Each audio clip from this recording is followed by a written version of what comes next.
दोस्तों इस वीडियो में हम समझेंगे ब्रूस्टर का नियम क्या है, साथ में हम मेलस का भी नियम समझेंगे। तो वीडियो लास्ट तक देखना। वीडियो पसंद आए तो इसे और भी लोगों तक जरूर पहुंचाइएगा। कुछ किताबों में इसे समतल ध्रुवित प्रकाश उत्पन्न करने की विधियों के अंतर्गत रखा जाता है, जिसे हम ब्रूस्टर के नियम में ही पढ़ेंगे। और समतल ध्रुवित प्रकाश उत्पन्न करने की दो विधियां हैं, एक परावर्तन द्वारा और एक अपवर्तन द्वारा। तो परावर्तन द्वारा हम ब्रूस्टर का नियम समझ पाएंगे। तो यहाँ पर हमने ये एक हेडिंग बनाया है परावर्तन के द्वारा। यहाँ पर लिखा गया है, यदि साधारण प्रकाश जिसे हम अध्रुवित प्रकाश कहते हैं एक माध्यम से दूसरे माध्यम में जाती है तो वह आंशिक रूप से परावर्तित और आंशिक रूप से अपवर्तित भी होती है।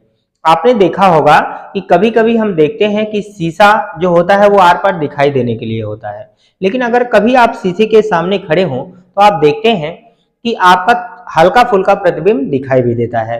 और प्रतिबिंब तभी बनता है जब परावर्तन होता है। तो आंशिक रूप से परावर्तन और अपवर्तन की भी घटना घटित हो जाती है। तो हम उसी को समझेंगे। अब ब्रूस्टर के अनुसार क्या होता है, ब्रूस्टर का जो समीकरण है वो अपवर्तनांक n बराबर होता है tan i b। ये b का मतलब क्या हुआ, ब्रूस्टर का अपवर्तनांक आपतन कोण होगा। यही है ब्रूस्टर का फॉर्मूला। अब हम इसे प्रूफ करेंगे कि ब्रूस्टर का नियम कैसे आपको पेपर में पूछा जाता है। डायरेक्टली इस तरीके से n बराबर tan i b नहीं पूछा जाता है दोस्तों। इसके लिए कुछ कंडीशन होते हैं, वो आप पूरा वीडियो देख लीजिए, फिर हम समझाएंगे कि पेपर में आपसे कैसा सवाल पूछा जाएगा। तो सबसे पहले इस स्टेटमेंट के लिए एक डायग्राम बनाएंगे। यहाँ पर मान लीजिए यह एक पृष्ठ है। मान लीजिए यहाँ से एक अध्रुवित प्रकाश, हम समझते हैं अध्रुवित प्रकाश क्या होता है, इससे पिछले के लेक्चर में आपने समझा होगा। इसे ऐसे नहीं बनाते, ये आपका अभिलंब है और यहाँ से मान लीजिए यह एक अध्रुवित प्रकाश आ रहा है। यह क्या है दोस्तों, अध्रुवित प्रकाश आ रहा है। और जब ये इधर आएगा तो आंशिक रूप से क्या होगा, परावर्तित भी होगा। आप जानते हैं यह कोण क्या होता है, हमारा आपतन कोण। और यह मान लीजिए विरल माध्यम है और ये सघन माध्यम है, तो अभिलंब की ओर झुक जाएगा और यह कोण क्या कहलाएगा, अपवर्तन कोण R कहलाएगा दोस्तों। और यह आंशिक रूप से क्या होता है, ध्रुवित होकर परावर्तित भी होता है। और ध्रुवण के लिए हम क्या करेंगे, इसको डॉटेड लाइनों से दिखा देंगे। ठीक है, ऐसे होता है। यह ध्रुवित प्रकाश है, इसे हम लिख भी देते हैं। ये क्या है दोस्तों, ध्रुवित प्रकाश है, ध्रुवित प्रकाश। ये ध्रुवित प्रकाश भी है। और ये क्या है, हमारा अध्रुवित प्रकाश है, जो कि साधारण प्रकाश होता है, अध्रुवित प्रकाश। पिछले लेक्चर में हमने इसे डिटेल में आप लोगों को समझाया है। यहाँ पर ये आपतन कोण है, इसे हम IP से प्रदर्शित करेंगे, यानी पोलराइजेशन के लिए। ठीक है, क्योंकि ये ध्रुवण की घटना से हम समझ रहे हैं। और यह क्या होता है, आपतन कोण परावर्तन कोण के बराबर होता है। तो IP ये है, तो यह भी IP ही हम लिखेंगे। हालांकि यहाँ R लिख सकते हैं, लेकिन R एक बार हम यहाँ डिनोट कर चुके हैं, इस वजह से ये बात नहीं लिख रहे हैं यहाँ पे। ठीक है, ये आपतन कोण जो होता है यह हमारा ब्रूस्टर कोण भी कहलाता है।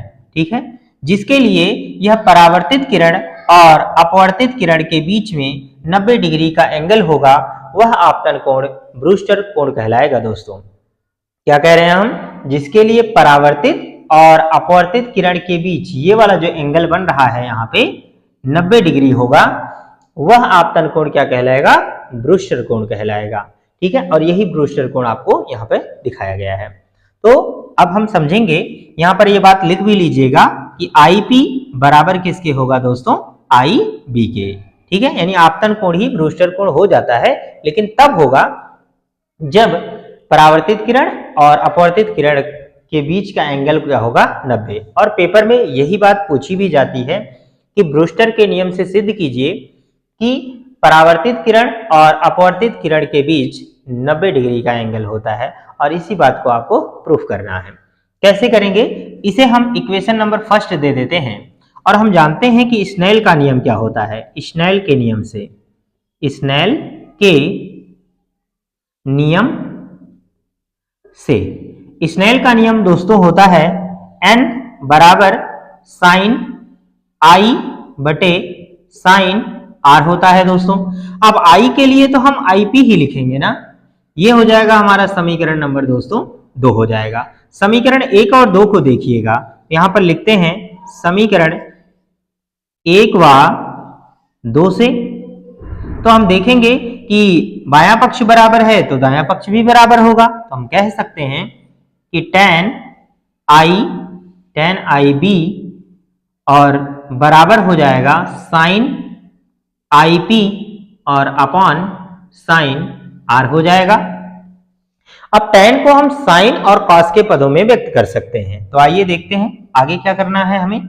इसको हम चेंज कर लेंगे sin बटे cos के रूप में, और एंगल जो लिखा हुआ है IB, और यहां पर भी हम लिख सकते हैं IB, ठीक है, लिख देंगे। बराबर यहां पर क्या हो जाएगा दोस्तों, यहां पर लिखा है साइन, इसे थोड़ा सा छोटा कर देते हैं हम, ठीक, ये हो जाएगा साइन IP और अपॉन साइन R। यहां पर हमने लिखा है कि IP IB के बराबर है, तो जहां पर IB है वहां पर हम IP लिख सकते हैं, तो चाहे यहां लिख दीजिए चाहे यहां पर लिख लीजिए। तो हम लिख सकते हैं, चूंकि या यहीं पर लिख लेते हैं साइन IP बटे कॉस IB बराबर, यहां पर आ जाएगा साइन IP अपान हो जाएगा दोस्तों साइन R। ऐसा हमने क्यों किया है, तो यहां पर लिख भी लेते हैं, चूंकि IP बराबर है IB के, यानी आपतन कोण पोलराइजेशन का ब्रूस्टर कोण के बराबर है, तो ये पद इससे कट जाएगा, यानी साइन R बराबर हो जाएगा कॉस IB के। तो हम ये बात भी लिख लेते हैं, थोड़ा सा यहां आगे बढ़ा लेते हैं इसको, यहां पर लिखेंगे, ये हो जाएगा दोस्त साइन R बराबर, यहां पर हो जाएगा कॉस IB। हम चाहें कि दोनों तरफ साइन हो जाए और कोण का हम मान निकाल सकें, जिसके लिए हमें यहां लिखना होगा साइन R बराबर साइन 90 माइनस थीटा बराबर कॉस थीटा के होता है, तो हम कॉस की जगह पर लिख सकते हैं साइन, और यहां हो जाएगा 90 माइनस थीटा की जगह पे लिख लेंगे IB। तो साइन से साइन हट जाएगा, तो R बराबर आ जाएगा दोस्तों 90 माइनस IB हो जाएगा। इस IB को इधर भेज लें तो ये हो जाएगा IB प्लस R बराबर हो जाएगा 90। इसे समीकरण नंबर नाम देते हैं 3। क्या नाम देते हैं, समीकरण 3 नाम देते हैं। देखिए अगर ये IB है तो यह भी IB ही होगा, क्योंकि ये दोनों बराबर हैं। तब देखिएगा चित्र से अगर आप ध्यान दें तो यह एक सीधी रेखा है, सीधी रेखा पर कितने अंश का कोण बनता है, 180 अंश का कोण बनता है। तो IB और इस कोण को हम x मान लेते हैं, जिसे हमें 90 सिद्ध करना है। तो IB x और R मिलकर कितना हो जाएगा, 180 हो जाएगा। तो हम यहां पर लिख भी देते हैं, चित्र से स्पष्ट है क्या है, IB प्लस R और प्लस x बराबर कितना हो जाएगा दोस्तों, 180 होगा, सॉरी यहां पर कितना हो जाएगा 180, और IB प्लस R यहां पर 90 दिया है, तो हम इतने की जगह पर क्या लिख लेंगे 90, और प्लस हो जाएगा x बराबर हो जाएगा 180। तो x बराबर हम लिख सकते हैं 180 माइनस 90, और x बराबर यहां हो जाएगा 90। यही चीज हमें क्या करना होता है, प्रूफ करना होता है ब्रूस्टर के नियम में। डायरेक्टली आपसे ये नहीं पूछा जाता है, तो हम ये बात लिख सकते हैं। अतः ब्रूस्टर कोण के लिए लिखते हैं, अतः ब्रूस्टर कोण के लिए परावर्तित किरण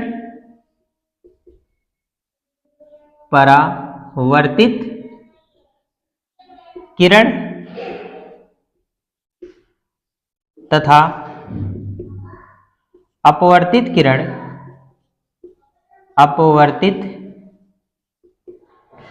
किरण एक दूसरे के लंबवत होते हैं। ठीक है, ये बात आपको लास्ट तक लिखनी होगी और यही प्रूफ पूछता भी है। ठीक है दोस्तों, आप वीडियो को पॉज करके स्क्रीनशॉट ले सकते हैं, फिर हम आगे कंटिन्यू करते हैं। अब हम इसे थोड़ा सा इरेज करते हैं। ठीक है, इरेज करेंगे दोस्तों।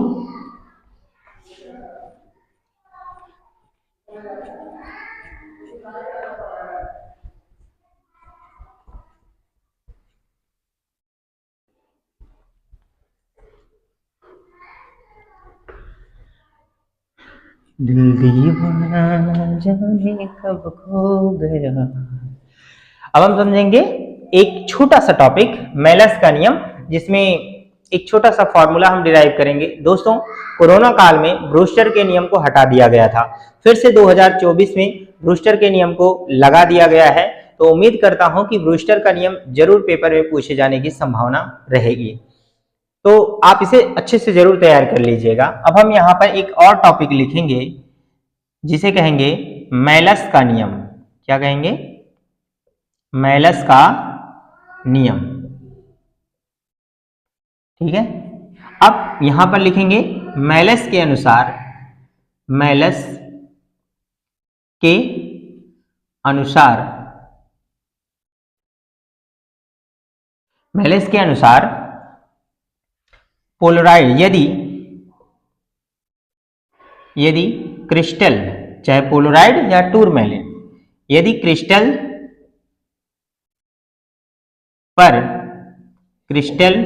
पर आपतित प्रकाश की तीव्रता I0 हो, तब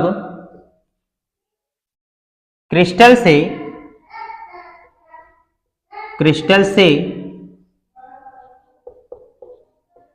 से निर्गत